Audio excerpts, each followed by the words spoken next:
Viewers welcome back in our program जी doctor साहब हुण असीं अपने दर्शकों ਵੱਲੋਂ ਆਈਆਂ ਈਮੇਲਸ ਦਾ ਮੈਨੂੰ ਪੜਨ ਦਾ ਸਿਲਸਿਲਾ ਸ਼ੁਰੂ ਕਰਦੇ ਹਾਂ। ਸਾਡੀ ਪਹਿਲੀ ਈਮੇਲ ਆਈ ਹੈ ਟੋਰਾਂਟੋ ਤੋਂ।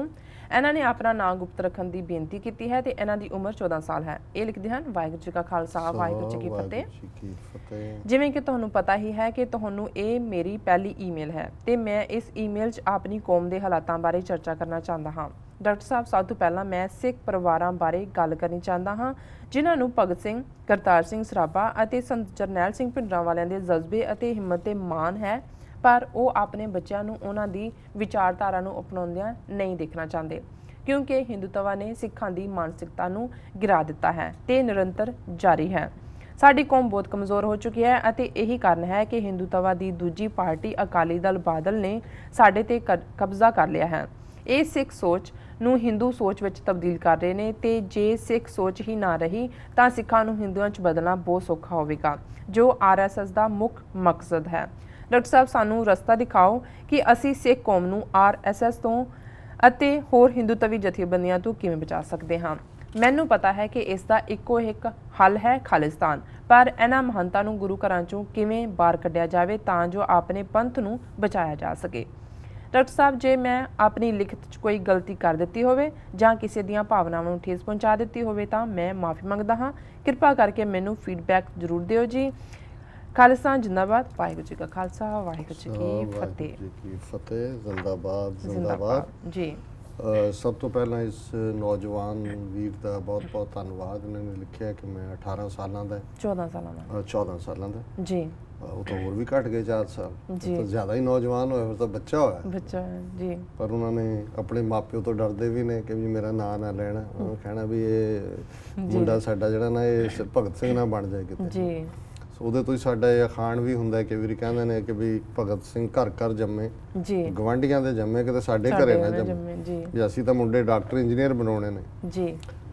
ਦੇਖੋ ਇਹ ਗੱਲ ਉਹਨੇ ਨੌਜਵਾਨ ਵੀਰ ਨੇ ਬਿਲਕੁਲ ਠੀਕ ਕਹੀ ਹੈ ਕਿ ਜਿਹੜੇ ਸਾਡੇ ਪਰਿਵਾਰ ਇਸ ਗੱਲ ਨੂੰ ਵੀ ਸਮਝਦੇ ਨੇ ਕਿ ਕੌਮ ਦੀ ਹੋਣੀ ਖਾਲਿਸਤਾਨ ਦੀ ਕਾਇਮੀ ਨਾਲ ਜੁੜੀ ਹੋਈ ਹੈ ਜੀ, ਜਿਨ੍ਹਾਂ ਨੇ ਸੰਘਰਸ਼ ਦੇ ਵਿੱਚ ਵੀ ਯੋਗਦਾਨ ਪਾਇਆ, ਕਈਆਂ ਨੇ ਘਰਾਂ 'ਚ ਪਨਾਹ ਦਿੱਤੀ, ਜਿਹੜੇ ਲੋਕ ਇਸ ਪਾਸੇ ਜਿਹੜੇ ਨੌਜਵਾਨ ਤੁਰੇ ਹੋਏ ਸੀ, ਕਈਆਂ ਨੇ ਸਫ਼ਰ ਵੀ ਕੀਤਾ, ਇੱਥੋਂ ਵੀ ਆਪਣੀ ਕਿਰਤ ਕਮਾਈ ਦੇ ਸੰਬੰਧ 'ਚੋਂ ਮਦਦ ਕੀਤੀ ਜੀ। ਪਰ ਸ਼ਾਇਦ ਇਹ ਮੋਹ ਜਾਂ ਇਹ ਮਾਇਆ ਮੋਹਣੀ ਜਨੇਤ ਭਰਮ ਭੁਲਾਇਆ ਜੀ, ਇਸ ਮੋਹਣੀ ਦੀ ਪਕੜ ਇੰਨੀ ਕੁ ਮਜ਼ਬੂਤ ਹੈ। ਜਦੋਂ ਅਸੀਂ ਮਾਇਆ ਕਹਿੰਦੇ ਆ ਇਹਦਾ ਮਤਲਬ ਸਿਰਫ ਡਾਲਰਾਂ ਤੱਕ ਹੀ ਨਹੀਂ ਹੁੰਦਾ, ਪੈਸਾ ਨਹੀਂ ਹੁੰਦਾ। ਇਸ ਦਾ ਮਤਲਬ ਸਿਰਫ ਕੋਈ ਦੁਨਿਆਵੀ ਸੁੱਖ ਤੱਕ ਹੀ ਨਹੀਂ ਹੁੰਦਾ। ਇਹ ਇੱਕ ਕਿਸਮ ਦੀ ਸੋਚ ਹੈ ਜਿਹਦੇ ਥੱਲੇ ਅਸੀਂ ਸੰਸਾਰਕ ਤੌਰ ਦੇ ਉੱਤੇ ਆਪਣੇ ਆਪ ਨੂੰ ਸਮਾਜ ਦੇ ਵਿੱਚ ਚੰਗਾ ਦੇਖਣਾ ਚਾਹੁੰਦੇ ਹਾਂ, ਆਰਥਿਕ ਪੱਖੋਂ ਖੁਸ਼ਹਾਲ ਹੋਣਾ ਚਾਹੁੰਦੇ ਹਾਂ। ਅਸੀਂ ਚਾਹੁੰਦੇ ਹਾਂ ਕਿ ਬਾਕੀਆਂ ਦੀ ਤਰ੍ਹਾਂ ਹੀ ਸਾਡਾ ਜੀਵਨ ਬਤੀਤ ਹੋਏ, ਸਾਨੂੰ ਕਿਸੇ ਮੁਸੀਬਤ ਦਾ ਸਾਹਮਣਾ ਨਾ ਕਰਨਾ ਪਵੇ ਜੀ, ਔਰ ਸਾਡੀ ਇੱਜ਼ਤ ਮਾਣ ਹੋਏ, ਨੇਮ ਐਂਡ ਫੇਮ ਹੋਏ, ਸ਼ੋਹਰਤ ਹੋਏ, ਸਾਡੇ ਕੋਲ ਪੈਸਾ ਹੋਏ ਜੀ। ਹੁਣ ਇਹ ਦੁਨਿਆਵੀ ਜਿਹੜੀ ਚਾਹਨਾ ਨੇ, ਇੱਕ ਤਾਂ ਉਹ ਹੈ ਜਿਹੜੇ ਰੋਟੀ ਕੱਪੜਾ ਔਰ ਮਕਾਨ ਜਿਨ੍ਹਾਂ ਦੀਆਂ ਮੁੱਢਲੀਆਂ ਲੋੜਾਂ ਨੇ, ਉਹ ਤਾਂ ਸਮਝ ਆ ਸਕਦੀਆਂ, ਉਹ ਤਾਂ ਬੇਸਿਕ ਹੈ, ਉਹ ਤਾਂ ਘਾਲਣਾ ਦੀ ਕਮਾਈ ਦੇ ਨਾਲ, ਉਹ ਤਾਂ ਨਿਰੰਕਾਰ ਦਾ ਬਿਰਧ ਹੈ ਜਿਸ ਨੂੰ ਗੁਰੂ ਨੇ ਸਾਨੂੰ ਯਾਦ ਕਰਵਾਇਆ ਹੋਇਆ ਕਿ ਸਿਰ ਸਿਰ ਰਿਜਕ ਸੰਭਾਹੇ ਠਾਕੁਰ ਕਾਹੇ ਮਨ ਭਉ ਕਰੇ। ਇਹ ਉਸ ਹਰ ਸਿਰ ਦੇ ਉੱਤੇ ਰਿਜਕ ਰੱਖਿਆ ਹੋਇਆ ਹੈ, ਉਹਦੇ ਲਈ ਤਾਂ ਕੋਈ ਚਿੰਤਾ ਕਰਨ ਦੀ ਲੋੜ ਹੀ ਨਹੀਂ ਹੈ। ਫਿਰ ਦੂਸਰੀ ਗੱਲ ਇਹ ਵੀ ਗੁਰੂ ਸਾਹਿਬ ਨੇ ਯਾਦ ਕਰਾਈ ਕਿ ਨਾਨਕ ਚਿੰਤਾ ਮਤ ਕਰੋ, ਚਿੰਤਾ ਤਿਸ ਹੀ ਹੈ ਜਲ ਮੈਂ ਜੰਤ ਉਪਾਏ ਕੈ ਤਿਨਾ ਵੀ ਰੋਜ਼ੀ ਦੇ। ਕਿ ਉਸ ਨਿਰੰਕਾਰ ਨੇ ਤਾਂ ਜਿਹੜੇ ਜਲ ਦੇ ਵਿੱਚ ਜੀਵ ਪੈਦਾ ਕੀਤੇ ਨੇ, ਪੈਦਾ ਕਰਨ ਤੋਂ ਪਹਿਲਾਂ ਉਹਨਾਂ ਦੀ ਰੋਜ਼ੀ ਦਾ ਪ੍ਰਬੰਧ ਕੀਤਾ ਜੀ। ਤੇ ਜੇ ਨਿੱਕੇ ਨਿੱਕੇ ਜਿਹੜੇ ਜੀਵ ਨੇ ਉਹਨਾਂ ਦੀ ਰੋਜ਼ੀ ਦਾ ਪ੍ਰਬੰਧ ਕੀਤਾ ਹੈ ਤੇ ਅਸੀਂ ਤਾਂ ਪੂਰਾ ਲੰਬਾ ਚੌੜਾ ਇੱਕ ਵਜੂਦ ਹੈ, ਸਾਡੇ ਲਈ ਤਾਂ ਉਹਨੇ ਹੱਥ ਪੈਰ ਸਾਨੂੰ ਦਿੱਤੇ ਨੇ, ਦਿਮਾਗ ਦਿੱਤਾ ਹੈ, ਰੋਜ਼ੀ ਤੋਂ ਬਿਨਾਂ ਤਾਂ ਨਹੀਂ ਰੱਖਦਾ ਨਿਰੰਕਾਰ ਜੀ। ਪਰ ਗੱਲ ਇੱਥੇ ਨਹੀਂ ਆਉਂਦੀ ਜਿਹੜੀ ਅੱਜ ਸਾਡੇ ਅੰਦਰ ਇੱਕ ਭਾਵਨਾ, ਕੱਲ੍ਹ ਵੀ ਅਸੀਂ ਇਸ ਦਾ ਜ਼ਿਕਰ ਕੀਤਾ ਸੀ, ਲਗਜ਼ਰੀਅਸ ਲਾਈਫ ਜੀ, ਕੰਫਰਟੇਬਲ ਲਾਈਫ, ਐਟ ਈਜ਼, ਜਿਹਨੂੰ ਕਈ ਵਾਰੀ ਸਾਦਾ ਪੰਜਾਬੀ ਸ਼ਬਦ ਇਆਸ਼ੀ ਕਹਿ ਦਿੰਦੇ ਹਾਂ ਅਸੀਂ ਜੀ। ਸੋ ਇਸ ਕਿਸਮ ਦਾ ਜੀਵਨ ਜੀਣ ਦੀ ਜਿਹੜੀ ਚਾਹਨਾ ਹੈ ਉਹਨੇ ਸਿੱਖ ਕੌਮ ਵਿਚਲਾ ਅਣਖ ਦਾ ਐਲੀਮੈਂਟ ਉਹਨੂੰ ਵੀ ਮਾਰਿਆ, ਸਾਡਾ ਲੜਨ ਦਾ ਜਿਹੜਾ ਜੁਜ਼ ਸੀ, ਜਿਹੜਾ ਰੱਖਿਆ ਹੋਇਆ ਵੀ ਗੁਰੂ ਨੇ ਕਿਹਾ ਵੀ ਖਾਲਸਾ ਸੋਏ ਜੋ ਚੜੇ ਤੁਰੰਗ, ਖਾਲਸਾ ਸੋਏ ਜੋ ਕਰੇ ਨਿਤ ਜੰਗ। ਜੀ ਹੁਣ ਨਿਤ ਜੰਗ ਦਾ ਮਤਲਬ ਹੈ ਕਿ ਹਮੇਸ਼ਾ ਤੁਸੀਂ ਸੱਚ ਹੱਕ ਇਨਸਾਫ ਦੇ ਲਈ ਲੜਨ ਦੇ ਲਈ ਤਤਪਰ ਹੋ। ਜੀ ਔਰ ਇਹ ਵੀ ਫਰਮਾਇਆ ਨਾਲ ਕਿ ਵੀ ਜ਼ਾਤ ਪਾਤ ਸਿੰਘਨ ਕੀ ਦੰਗਾ, ਦੰਗਾ ਹੀ ਇਨ ਗੁਰ ਤੇ ਮੰਗਾ, ਕਿ ਵੀ ਇਹ ਕੋਈ ਸਾਡੀ ਹੋਰ ਕੋਈ ਜ਼ਾਤ ਪਾਤ, ਅਸੀਂ ਤਾਂ ਜ਼ਾਤ ਪਾਤਾਂ 'ਚ ਫਸੇ ਹੋਏ ਆ, ਅੱਧੀ ਡਿਬੇਟ ਹੀ ਹੁੰਦੀ ਹੈ ਕੌਣ ਉੱਚਾ ਕੌਣ ਨੀਵਾਂ। ਜੀ ਪਰ ਇੱਥੇ ਤਾਂ ਗੁਰੂ ਨੇ ਯਾਦ ਕਰਵਾਇਆ ਸੀ ਕਿ ਵੀ ਸਿੰਘ ਪੰਥ ਜਿਹੜਾ ਹੈ ਇਹ ਇਹਨਾਂ ਦੀ ਜੇ ਕੋਈ ਜ਼ਾਤ ਪਾਤ ਹੈ ਤੇ ਉਹ ਸਟੈਂਡ ਅਪ ਕਰਨਾ ਹੈ, ਲੜਨਾ ਹੈ। ਔਰ ਇਹੀ ਗੁਰੂ ਨੇ ਇਹਨਾਂ ਨੂੰ ਬਖਸ਼ਿਆ ਹੈ ਕਿ ਵੀ ਅਸੀਂ ਸੱਚ ਹੱਕ ਇਨਸਾਫ ਦੇ ਲਈ ਲੜੀਏ। ਇਹੀ ਯੋਧਾਪਨ ਹੈ, ਕੋਈ ਕਲਮ ਚੁੱਕਦਾ ਹੈ, ਕੋਈ ਤਲਵਾਰ ਚੁੱਕਦਾ ਹੈ। ਪਰ ਇਸ ਦੇ ਉਲਟ ਅੱਜ ਅਸੀਂ ਉਹ ਲੜਨ ਦੀ ਗੱਲ, ਅੱਜ ਤੱਕ ਕਿਰਪਾਨ ਨੂੰ ਵੀ ਅਸੀਂ ਬਣਾ ਦਿੱਤਾ ਵੀ ਜਿਵੇਂ ਜਨੇਊ ਹੋਏ। ਉਹ ਸਾਨੂੰ ਬੜਾ ਫਿਕਰ ਹੁੰਦਾ ਹੈ ਵੀ ਨਹਾਉਣ ਲੱਗੇ ਵੀ ਸਿਰ ਤੇ ਬੰਨੀਏ ਨਹੀਂ ਤਾਂ ਕਿ ਜੁਦਾ ਨਾ ਹੋਏ, ਅੱਡ ਨਾ ਹੋਏ। ਔਰ ਉਹਨਾਂ ਪਰਿਵਾਰਾਂ 'ਚ ਹੀ ਜਦੋਂ ਕੋਈ ਬੱਚਾ ਬੱਚੀ ਇਸ ਪਾਸੇ ਦੀ ਗੱਲ ਕਰਦਾ ਹੈ, ਔਰ ਇਹ ਗੱਲ ਚਲੋ ਵੀਰ ਨੇ ਤਾਂ ਆਪਣੇ ਜਜ਼ਬਿਆਂ ਦਾ ਪ੍ਰਗਟਾਵਾ ਕੀਤਾ। ਮੈਨੂੰ ਤਾਂ ਬਹੁਤ ਸਾਰੇ ਵਾਰੀ ਪਰਸਨਲ ਜਿਹੜੇ ਮਿਲਣ ਵਾਲੇ ਵੀ ਨੇ, ਕਈ ਵਾਰੀ ਬੱਚੇ ਬੱਚੀਆਂ ਕਹਿਣਗੇ ਅੰਕਲ ਅਸੀਂ ਤੁਹਾਡੇ ਨਾਲ ਇਕੱਲੇ ਗੱਲ ਕਰਨੀ ਹੈ ਜੀ, ਉਹਨਾਂ ਹੀ ਕਰਾਂਗੇ। ਫਿਰ ਕਹਿਣਗੇ ਜੀ ਦੇਖੋ ਸਾਡੇ ਮੰਮੀ ਡੈਡੀ ਵੈਸੇ ਤਾਂ ਅੰਮ੍ਰਿਤ ਵੇਲੇ ਵੀ ਜਗਾਉਂਦੇ ਨੇ, ਆਪ ਵੀ ਜਾਗਦੇ ਨੇ, ਸਾਨੂੰ ਵੀ ਕਰਦੇ ਨੇ, ਬਾਣੀ ਵੀ ਪੜ੍ਹਾਉਂਦੇ ਨੇ, ਪਰ ਸਾਨੂੰ ਇਸ ਪਾਸੇ ਰੋਕਦੇ ਨੇ ਜਾਣ ਤੋਂ ਕਿ ਤੁਸੀਂ ਖਾਲਿਸਤਾਨ ਵੱਲ ਨਹੀਂ, ਬਸ ਤੁਸੀਂ ਆਪਣੀ ਪੜ੍ਹਾਈ ਕਰੋ, ਦੂਜਾ ਕਰੋ, ਤੁਹਾਨੂੰ ਇਹ ਨਹੀਂ, ਇਹ ਫਿਕਰ ਨਾ ਕਰੋ। ਵੀ ਇਹਨਾਂ ਨੂੰ ਸਮਝਾਓ। ਜੀ ਹੁਣ ਇਹ ਗੱਲ ਜਦੋਂ ਤੁਸੀਂ ਸਚਿਆਰਤਾ ਨਾਲ ਜਿਹੜੇ ਬੱਚੇ ਬੱਚੀਆਂ ਸਿੱਖੀ ਦੇ ਰਸਤੇ ਤੇ ਤੁਰਦੇ ਨੇ, ਉਹਨਾਂ ਨੂੰ ਵੀ ਇਹ ਗੱਲ ਸਮਝ ਹੁੰਦੀ ਹੈ ਵੀ ਸਿੱਖੀ ਤਾਂ ਜ਼ੁਲਮ ਦੇ ਖਿਲਾਫ ਲੜਨਾ ਸਿਖਾਉਂਦੀ ਹੈ। ਸਾਡੇ ਪੇਰੈਂਟਸ ਸਾਨੂੰ ਸਿੱਖੀ ਵੱਲ ਲਾ ਰਹੇ ਨੇ, ਪਰ ਜੋ ਸਾਡੇ ਨਾਲ ਹੋਇਆ ਜਾਂ ਹੋ ਰਿਹਾ ਇਸ ਪਾਸੋਂ ਸਾਨੂੰ ਰੋਕਦੇ ਨੇ, ਵਰਜਦੇ ਨੇ। ਸੋ ਮੈਂ ਸਮਝਦਾ ਹਾਂ ਵੀ ਅਸੀਂ ਉਹ ਕੌਮ ਹੈ, ਜਦੋਂ ਅਸੀਂ ਬੀਤੇ ਦੀ 18ਵੀਂ ਸਦੀ ਦੇ ਪ੍ਰਾਈਡ ਦੀ ਗੱਲ ਕਰਦੇ ਹਾਂ, ਹਰੀ ਸਿੰਘ ਨਲੂਆ, ਅਕਾਲੀ ਫੂਲਾ ਸਿੰਘ, ਮਹਾਰਾਜਾ ਰਣਜੀਤ ਸਿੰਘ, ਅਸੀਂ ਤਾਂ ਹਜ਼ਾਰਾਂ ਸਾਲਾਂ ਦਾ ਜਿਹੜਾ ਦਰਵਾਜ਼ਾ ਸੀ, ਪੱਛਮੀ ਦਰਵਾਜ਼ਾ ਦਰਾ ਖੈਬਰ, ਜਿੱਥੋਂ ਹਮਲਾਵਰ ਆਉਂਦੇ ਸੀ, ਉਹਨੂੰ ਬੰਦ ਕੀਤਾ ਜਾ ਕੇ। ਉਹਨਾਂ ਦੇ ਘਰ 'ਚ ਜਾ ਕੇ ਜਿਹੜੇ ਧਾੜਵੀ ਜਿਹੜੇ ਮਰਜ਼ੀ ਜਿੰਨੇ ਕੁ ਆਜੜੀ ਇਕੱਠੇ ਕਰਦੇ ਸੀ, ਸਾਲ 'ਚ 2 ਵਾਰੀ ਨਿਕਲ ਆਉਂਦੇ ਸੀ ਲੁੱਟ ਪੁੱਟ ਕੇ, ਫਿਰ ਵਾਪਸ ਚਲੇ ਜਾਂਦੇ ਸੀ। ਕਿੰਨੀਆਂ ਸਦੀਆਂ ਤੋਂ ਇਹ ਅਮਲ ਉਹਨਾਂ ਦਾ ਜਾਰੀ ਸੀ। ਉਸ ਦਰਵਾਜ਼ੇ ਨੂੰ ਖਾਲਸੇ ਨੇ ਰੋਕਿਆ। ਔਰ ਅੱਜ ਤੱਕ ਵੀ ਜਦੋਂ ਅਸੀਂ ਪਠਾਣੀ ਉਸ ਕਲਚਰ ਦੀ ਗੱਲ ਕਰਦੇ ਹਾਂ, ਪਸ਼ਤੋ ਜ਼ਬਾਨ ਦੇ, ਕਿ ਕਿਵੇਂ ਅੱਜ ਵੀ ਜਦੋਂ ਹੁਣ ਪਾਕਿਸਤਾਨ ਦੇ ਵਿੱਚ ਪ੍ਰੋਟੈਸਟ ਚੱਲ ਰਹੇ ਨੇ, ਤਾਂ ਮੈਂ ਦੇਖ ਰਿਹਾ ਸੀ ਟੀਵੀ ਤੇ ਇੱਕ ਪਾਕਿਸਤਾਨੀ ਚੈਨਲ ਤੇ ਕਿ ਵੀ ਜਿਵੇਂ ਹੁਣ ਇਮਰਾਨ ਖਾਨ ਔਰ ਦੂਜੇ ਉਹ ਪਸ਼ਤੋ ਸਪੀਕਿੰਗ ਕਰਾਊਡ ਹੈ, ਉਹ ਪਸ਼ਤੋ ਦੇ ਵਿੱਚ ਗੀਤ ਗਾ ਰਹੇ ਨੇ, ਨਾਲ ਜਿਹੜਾ ਉਹਨੂੰ ਜਿਹੜਾ ਸਪੋਰਟ ਕਰ ਰਹੇ ਨੇ, ਜਿਸ ਕਾਜ਼ ਲਈ ਉਹ ਖੜੇ ਨੇ। ਤੇ ਮੈਨੂੰ ਕੁਦਰਤੀ ਇਹ ਆ ਰਿਹਾ ਸੀ, ਮੈਂ ਕਿਹਾ ਇਸੇ ਪਸ਼ਤੋ ਜ਼ਬਾਨ ਦੇ ਵਿੱਚ ਹੀ ਇਹਨਾਂ ਦੀ ਬੋਲੀ ਹੈ, ਚੁੱਪਸ਼ਾ ਹਰੀਆ ਰਾਗਲਾ। ਪਠਾਣੀਆਂ ਆਪਣੇ ਬੱਚਿਆਂ ਨੂੰ ਚੁੱਪ ਕਰਵਾਉਣ ਲਈ ਰੋਂਦਿਆਂ ਨੂੰ ਕਹਿੰਦੀਆਂ ਸੀ ਚੁੱਪ ਕਰ, ਨਹੀਂ ਤਾਂ ਹਰੀ ਸਿੰਘ ਨਲੂਆ ਆਇਆ। ਸੋ ਅਸੀਂ ਉਸ ਕੌਮ ਦੇ ਉਹ ਪਠਾਨ ਜਿਨ੍ਹਾਂ ਨੂੰ ਅਸੀਂ ਬੜੇ ਪ੍ਰਾਈਡ ਨਾਲ 18ਵੀਂ ਸਦੀ ਦਾ ਨਲੂਆ ਸਾਨੂੰ ਯਾਦ ਆਉਂਦਾ ਹੈ, ਉਹਨਾਂ ਨੇ ਤਾਂ 25 ਸਾਲ ਦੇ ਵਿੱਚ 2 ਸੁਪਰ ਪਾਵਰਸ ਜਿਹੜੀਆਂ ਉਹਨਾਂ ਨੂੰ ਡਿਫੀਟ ਕੀਤਾ।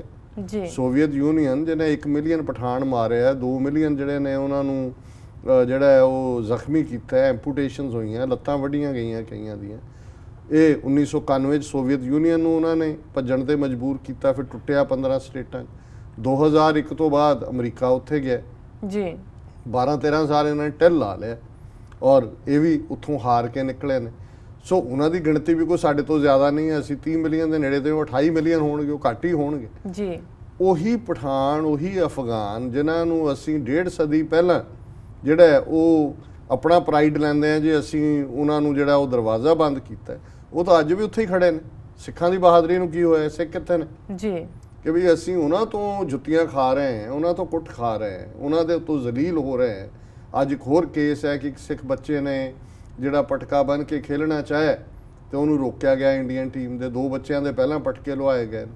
ਹੁਣ ਅਮਰੀਕਾ ਦੇ ਵਿੱਚ ਬੈਠੇ ਕਾਂਗਰਸਮੈਨ ਹੋਣ, ਦੂਜੇ ਹੋਣ, ਉਹ ਤਾਂ ਚਿੱਠੀਆਂ ਲਿਖ ਰਹੇ ਨੇ। 20 ਕਾਂਗਰਸਮੈਨਾਂ ਨੇ ਲਿਖਿਆ ਕਿ ਵੀ ਇਹ ਡਿਸਕ੍ਰਿਮੀਨੇਸ਼ਨ ਹੈ, ਪਟਕਾ ਬੰਨਣਾ ਕੋਈ ਹਥਿਆਰ ਹੈ, ਪਟਕਾ ਵੀ ਦੂਸਰੇ ਜਿਹੜਾ ਉਹ ਖਿਡਾਰੀ ਦੇ ਵਿੱਚ ਜਾ ਕੇ ਕੋਈ ਹਥਿਆਰ ਵੱਜੇਗਾ ਜੀ। ਲੇਕਿਨ ਇਹ ਇਸ ਲਈ ਹਿਊਮਿਲੇਸ਼ਨ ਹੈ, ਜੇ ਆਪਣਾ ਸਾਡਾ ਮੁਲਕ ਹੋਏ, ਆਪਣਾ ਮੁਲਕ ਹੁੰਦਾ ਖਾਲਿਸਤਾਨ, ਤੇ ਸਾਨੂੰ ਇਹ ਸਮੱਸਿਆਵਾਂ ਦਾ ਜਿਹੜੀਆਂ ਦਰਪੇਸ਼ ਹੁੰਦੀਆਂ ਜਿਹੜੀਆਂ ਹੋ ਰਹੀਆਂ, ਕਿਉਂਕਿ ਸਾਡਾ ਮੁਲਕ ਨਹੀਂ ਹੈ, ਵਜੂਦ ਨਹੀਂ ਹੈ। ਉਹ ਵੀ ਜ਼ਬਾਨੀ ਕਲਾਮੀ, ਜੇ ਉਹਨਾਂ ਦੀ ਮਿਨਿਸਟਰੀ ਨੇ 1-2 ਪ੍ਰੋਟੈਸਟ ਕਰ ਦਿੱਤੇ ਨੇ, ਗੱਲ ਉੱਥੇ ਹੀ ਮੁੱਕ ਗਈ। ਫਰਾਂਸ 'ਚ ਪੱਗ ਦਾ ਇਸ਼ੂ ਦੇਖ ਲਓ, 2004 ਨੂੰ ਬੀਤਿਆਂ 10 ਸਾਲ ਹੋ ਗਏ। ਲਾਅ ਬਣਾਇਆ ਹੋਇਆ ਕਿ ਜੀ ਜਿਹੜੇ ਪਬਲਿਕ ਸਕੂਲਾਂ ਦੇ ਵਿੱਚ ਸਿੱਖ ਬੱਚੇ ਪਟਕਿਆਂ ਨਾਲ ਜਾਂ ਬੀਬੀਆਂ ਚੁੰਨੀ ਦੇ ਨਾਲ ਜਾਂ ਦਸਤਾਰ ਦੇ ਨਾਲ ਨਹੀਂ ਜਾ ਸਕਦੀਆਂ। 2 ਵਾਰੀ ਪੱਗ ਵਾਲਾ ਪ੍ਰਧਾਨ ਮੰਤਰੀ ਰਿਹਾ, ਪਰ ਮੁਲਕ ਉਹਨਾਂ ਦਾ ਹੈ। ਉਹ ਤਾਂ ਉਹਨਾਂ ਦਾ ਜਿਹੜਾ ਉਹ ਬਾਬੂ ਸੀ ਲਿਆਂਦਾ ਉਹਨਾਂ ਨੇ, ਮਨਮੋਹਨ ਸਿੰਘ, ਜਿਹਨੇ ਮੌਨ ਹੀ ਰਹਿਣਾ, ਉਹਨੂੰ ਇਹ ਕਿਹਾ ਸੀ ਵੀ ਤੂੰ ਮੌਨ ਹੀ ਰਹਿਣਾ ਜੀ। ਸੋ ਹੁਣ ਜਦੋਂ ਤੁਸੀਂ ਇਸ ਕਿਸਮ ਦਾ ਲੈਵਲ ਦੇਖਦੇ ਹੋ ਤੇ ਫਿਰ ਜਿਵੇਂ ਇਸ ਬੇਟੇ ਨੇ ਕਿਹਾ ਕਿ ਇੱਥੇ ਜਿਹੜੇ ਬੱਚੇ ਕੁਝ ਕਰਨਾ ਚਾਹੁੰਦੇ ਨੇ ਉਹਨਾਂ ਦੇ ਪੇਰੈਂਟਸ ਉਹਨਾਂ ਨੂੰ ਰੋਕਦੇ ਨੇ, ਫਿਰ ਸਾਨੂੰ ਲੱਗਦਾ ਵੀ ਜਦੋਂ ਕੌਮਾਂ ਸ਼ਾਈ ਅਵੇ ਕਰਦੀਆਂ ਜਿਹੜੀਆਂ ਸੰਘਰਸ਼ ਤੋਂ, ਕਨਫਰੰਟ ਕਰਨ ਤੋਂ, ਸੱਚ ਲਈ ਖਲੋਣ ਤੋਂ ਜੀ, ਤੇ ਫਿਰ ਜਿਹੜਾ ਉਹਦੇ 'ਚ ਉਹ ਹਿਊਮਿਲੇਸ਼ਨ ਹੀ ਨਿਕਲਦੀ ਹੈ, ਉਹਦੇ 'ਚੋਂ ਗੁਲਾਮੀ ਨਿਕਲਦੀ ਹੈ। ਔਰ ਬਾਕੀ ਜਿਹੜੇ ਉਹਨਾਂ ਨੇ ਹਿੰਦੂ ਤਵੀਆਂ ਦੀ ਸੋਚ ਦੀ ਗੱਲ ਕੀਤੀ, ਮੈਂ ਪਹਿਲੇ ਪਾਰਟ ਤੇ ਇਸ ਲਈ ਸਟ੍ਰੈਸ ਕੀਤਾ ਕਿਉਂਕਿ RSS ਨਾਲ ਸੰਬੰਧਿਤ ਜਾਂ ਅਕਾਲੀਆਂ ਨਾਲ ਸੰਬੰਧਿਤ ਅਕਸਰ ਅਸੀਂ ਵਿਚਾਰ ਚਰਚਾ ਕਰਦੇ ਹਾਂ। ਕੱਲ ਵੀ ਡਿਸਕਸ ਕੀਤਾ ਸੀ ਕਿ ਵੀ ਅਸੀਂ ਕਿਵੇਂ ਜਿਹੜਾ ਇਹਨਾਂ ਤੋਂ ਛੁਟਕਾਰਾ ਪਾਈ RSS ਤੋਂ। ਇਹਨੇ ਬੇਟੇ ਨੇ ਕਿਹਾ ਤੁਸੀਂ ਰਾਹ ਦੱਸੋ। ਦੇਖੋ ਅਸੀਂ ਤਾਂ ਤੁਹਾਡੇ ਵਾਂਗ ਇੱਕ ਪੰਧ ਹੀ ਹਾਂ ਇਸ ਰਸਤੇ ਦੇ, ਜਿੰਨੀ ਕੁ ਗੁਰੂ ਨੇ ਸਮਰੱਥਾ ਯੋਗਤਾ ਦਿੱਤੀ ਹੈ। ਮੈਂ ਵੀ ਪਰ ਜਵਾਨੀ ਦੇ ਵਿੱਚ ਇਹ ਫੈਸਲਾ ਲਿਆ ਸੀ ਕਿ ਕੌਮ ਦੀ ਹੋਣੀ ਉਹ ਰਾਜਸੀ ਪਾਵਰ ਦੇ ਨਾਲ ਹੀ ਸਿਰਜੀ ਜਾ ਸਕਦੀ ਹੈ ਜੀ। ਕੋਈ ਮੇਰਾ ਵੋਟਾਂ ਲੈਣ ਦਾ, ਕੋਈ ਇਲੈਕਸ਼ਨਾਂ ਲੜਨ ਦਾ, ਕੋਈ ਲੀਡਰ ਬਣਨ ਦਾ ਕਦੇ ਨਾ ਉਦੋਂ ਸ਼ੌਕ ਸੀ ਨਾ ਅੱਜ ਹੈ। ਪਰ ਮੈਂ ਇਹ ਮਹਿਸੂਸ ਕੀਤਾ ਖਾਸ ਤੌਰ ਤੇ ਜੂਨ 84 ਤੋਂ ਬਾਅਦ ਕਿ ਜੇ ਹੁਣ ਕੌਮ ਦੀ ਅਣਖ ਔਰ ਗੈਰਤ ਦੇ ਲਈ ਕੁਝ ਕਰਨ ਦਾ ਮੌਕਾ ਹੈ, ਔਰ ਜੇ ਅਸੀਂ ਇਸ ਤੋਂ ਭਗੌੜੇ ਹੁੰਦੇ ਹਾਂ ਤੇ ਗੁਰੂ ਨੂੰ ਅਸੀਂ ਕਿਹੜਾ ਮੂੰਹ ਦਿਖਾਵਾਂਗੇ। ਸੋ ਅਸੀਂ ਆਪਣੀਆਂ ਰੁਚੀਆਂ ਮੁਤਾਬਕ ਇੱਕ ਫੀਲਡ ਚੁਣਿਆ, ਗੁਰੂ ਨੇ ਸਾਨੂੰ ਮੌਕਾ ਦਿੱਤਾ। ਇੱਥੇ ਅਸੀਂ ਜਿਹੜਾ ਪਿਛਲੇ almost quarter of a century ਤੋਂ ਇਸ ਗੱਲ ਦਾ ਨੂੰ ਅੱਗੇ ਤੋਰਨ ਦਾ ਯਤਨ ਕਰ ਰਹੇ।